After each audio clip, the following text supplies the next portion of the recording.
Good morning mga sir. Ito yung EMPA na 4th edition. Bali, hindi siya gumagana sa 64-bit na mga laptop. Yan o, yung error na lumalabas. Bali, try natin gawa ng paraan. Buksan natin. Sinubukan ko na rin yung sinubukan ko na rin yung ibang settings. Ayaw talaga, hindi talaga gumagana. Gawa natin ng paraan dito sa may naman, sa settings ng computer. Punta tayo ng run. Ayan. Type lang natin yung inet mgr. Ayan. Ayan, lalabas itong Tapos dito sa kaliwa, may nakalagay na ayan. Yan yung laptop natin. Yan yung pangalan ng laptop natin. Tapos refresh lang natin saglit.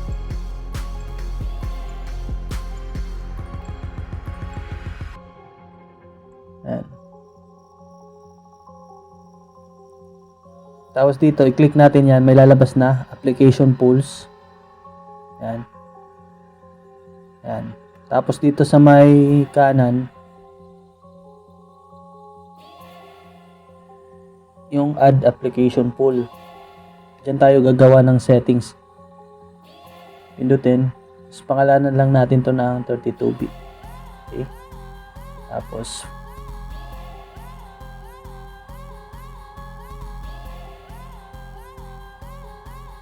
gawin na yung classic. Start. Ayan na. Start na siya. May babaguhin lang tayong settings. Check muna natin. Dito. Sa advanced settings. Yan. Yan.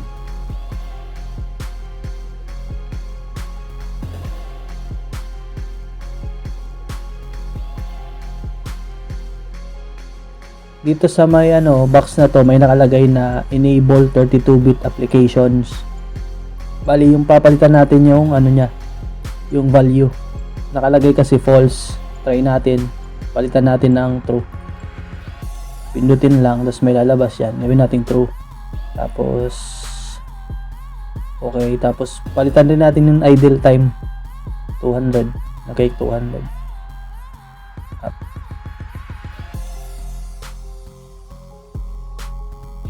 Tapos dyan, processing. Yan, true. Okay na. Okay na lahat.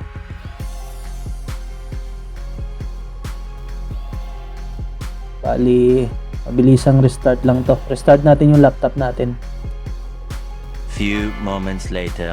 Ito na. Na-restart ko na. Open na natin. Yan. Oh, gumana na siya, di ba? Check natin yung yung laman kung walang problema. Okay naman siya.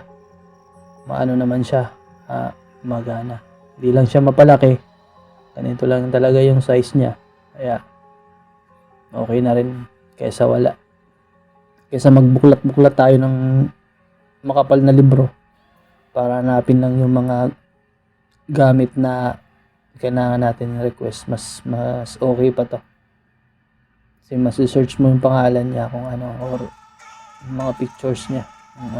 May mga code din dito sa loob. Tulad nito, cable grip. Ayan. Alam niyo na rin naman to eh. Check lang natin kung walang problema. Parang normal naman siya. Okay, navigate pa tayo dito sa baba. Ayan. Ayan. Okay. Saan na to? Ayan. Dito tayo sa may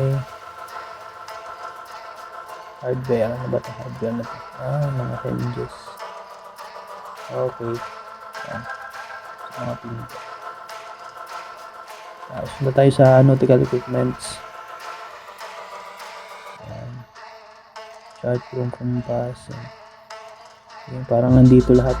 Pero hindi pa to updated. Kasi 4th edition lang to. Alam ko may bago ngayon. Ayan. 7th na. Kaso may bayad. Hindi natin Tsaka na pag may Baka 64-bit na yun, wala nang problema yan. Pero gumagana rin naman siya kahit paano. Yan, ito naman yung pangalawang method na gagamitin natin para mabuksan natin pag hindi gumana yung unang method na yun. Bali, gagawa tayo ng virtual box. Gagamit tayo ng virtual box. Pangalan niya ay Oracle. Yan, virtual box. Pakita ko siya kung ano siya. Ayan, mag-loading. Agal. Bali, yung virtual box, ano siya, parang computer siya sa loob ng computer mo. Parang gagawa ka ng yung computer sa loob ng computer mo. Tapos doon natin i-install yung operating system natin na 32-bit. Yan. Pindutin lang natin yung download. Yan.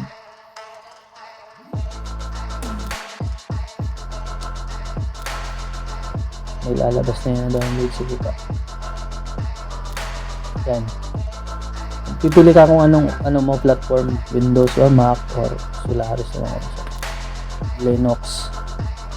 Kaya kadalasan sa atin Windows man. Ito yung Windows installer yung pipiliin natin. Click natin. Nasa 103 MB siya. Nasa 4 minutes. Bali nasa 103 MB siya. Bali 3 minutes siya. So, hihintayin na natin matapos. Ngayon, na-download ko na. Ito na. Run na natin. Ano to. Next lang natin to. Next. Meron na ako nito eh. Kaya, next lang. Bali, next lang to lahat eh. Hanggang matapos. Ito na, kasi na-download ko.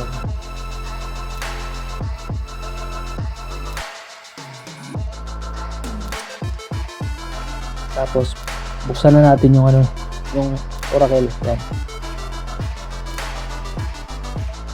Dito tayo mag-settings. Meron na ako ditong Windows 7 32-bit, pero gagawa tayo ng bago para sa demo na to. Dito tayo pipindot tayo sa new. Pero bago tayo maggawa, mag-install muna tayo mag-download muna tayo ng Windows 7 ISO. Yan. Marami yan. Mga free yan. Pero ito yung pinili ko. So, kahit saan ditong Windows 7 Ultimate, Professional, basta 32-bit yung da-download natin. Kasi yung 32-bit lang siya gumagana. Gawin natin yan. Matagal-tagal to. Mga 2 hours, 3 hours pa. Kaya balikan na lang natin to. 1 eternity later. Okay sir, nakapagkape na ba lahat? Okay, balikan na natin yung ginagawa natin kanina. Sige. Dito na tayo sa tapos dito sa name, lalagay ko lang ng Windows Win32. Yan. Tapos set ko to dito sa memory size niya ng 2 gigabytes. Tapos okay na to. Create na. Create. Tapos setting ko lang to dito yung file size niya, mga 10 gigs. Yan, okay na. Tapos dito sa settings, may papalitan ulit tayo dito sa settings.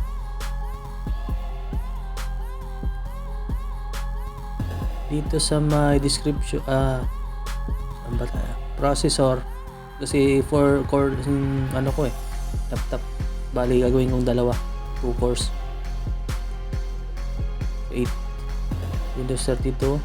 May settings pa dito pa sa folder para ma-access natin yung dito sa my shared folder. mag-a-add tayo ng folder para ma-access natin yung na-download nating yung dun sa may machine natin. Ito sa desktop lalagay ko. Tapos hanapin natin yung Windows 7 Ultimate. Ayan. Select folder, tapos ayan, okay. Tapos okay.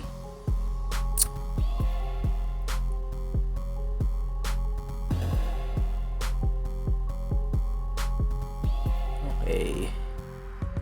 Check ko muna. Ayan na. Start.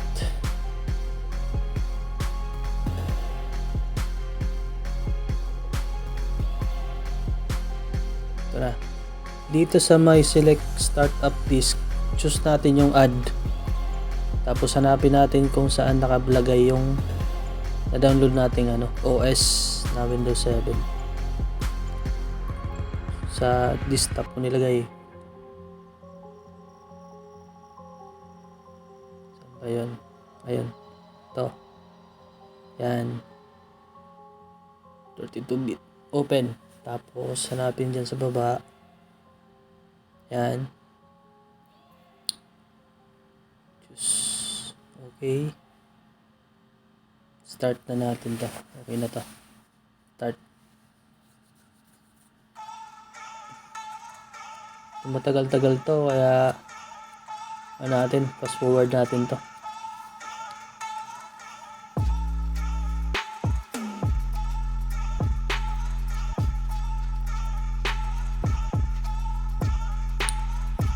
Okay, coffee break muna.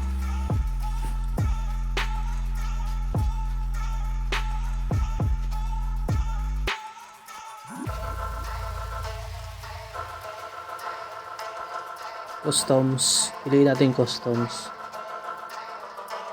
Yan. Tapos next. Yan, okay na, copying na siya. Bali, pabilisin natin to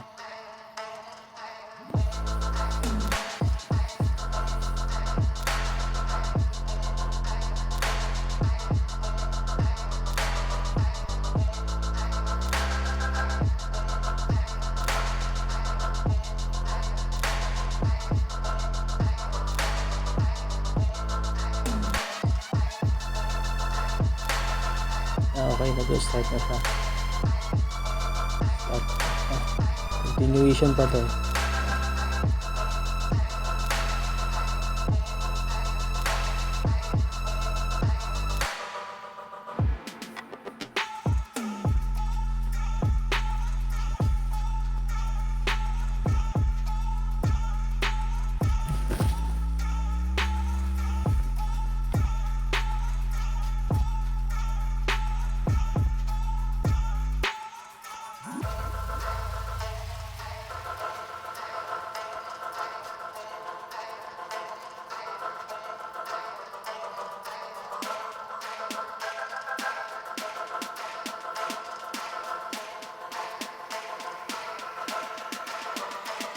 Re-restart ulit siya.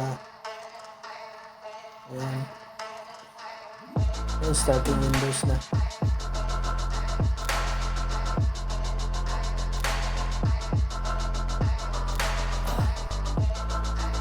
Set up.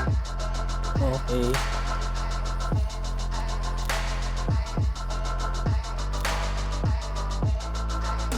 Ayan. Pangalanan na natin ito ng lagay ko. Test.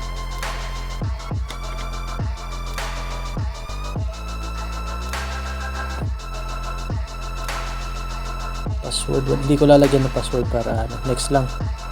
Lalagay sa kanayan. Skip lang. Tapos ask me later. Next. Home. Lagyan natin home.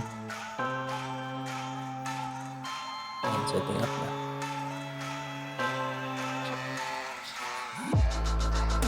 Meron ka lang Windows 32 sa loob ng laptop mo. Ayan. Fresh. Hindi man natin madadrag yan yung sa taas. Kailangan natin ma-access yung folder. Labas. Hindi natin pwedeng madrag lang yun yung folder sa may labas. Yan.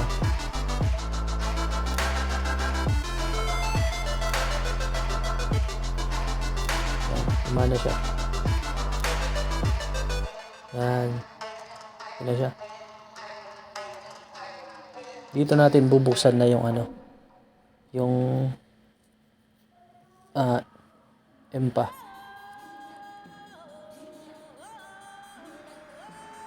Okay na to.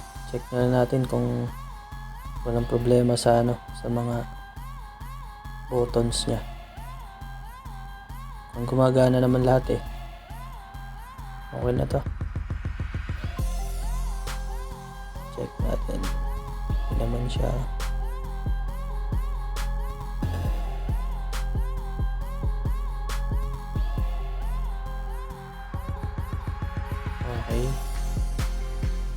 Okay.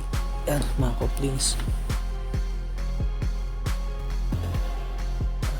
Close natin. Mga line air hose.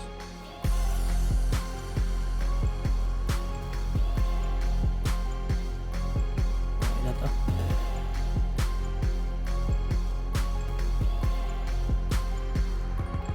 Okay na. Thank you.